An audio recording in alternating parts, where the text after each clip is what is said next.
Hello, I'm John Bachman. The mother of the other American hostage who appeared in James Foley's execution video has just released a video of her own pleading to Islamic radicals to spare her son's life. I'm sending this message to you, Abu Bakr al-Baghdadi al-Qurashi al-Husseini, the Caliph of the Islamic State. I am Shirley Sotloff. My son Stephen is in your hands. That video aired on El Arabiya television.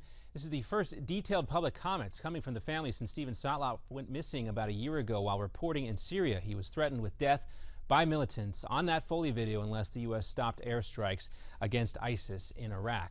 Now, another American journalist has made his first public appearance today after being freed from captivity in Syria, held by the Islamic militant group al-Nusra. Peter Theo Curtis was released 3 days ago by the Sunni extremist group. This comes just weeks after James Foley was beheaded by ISIS, another Sunni radical group based in Syria and Iraq. Curtis spoke to the press outside of his home in Cambridge, Massachusetts. He said he is grateful both for the people who worked for his release as well as the friends and family who welcomed him home.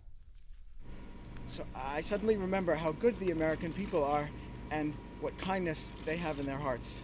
And to all those people, I say a huge thank you from my heart, from the bottom of my heart. Well, Curtis went on to say he could not give a full interview at that time, but will respond to emails from the press sometime in the near future. The effort to secure his release took some 2 years. Now, back in Syria, another American who is believed to be fighting for ISIS, or was fighting for ISIS, was killed yesterday. 33-year-old Douglas MacArthur McCain died during a battle between extremist groups. A U.S. State Department spokeswoman admits dozens of Americans have tried to join various militant groups in that region. Some estimates say that number could be as high as 300. And in Western Virginia, an Air Force jet fighter crashed in a rural neighborhood earlier today. The pilot's fate remains unknown. However, authorities are reporting that the pilot ejected from that plane.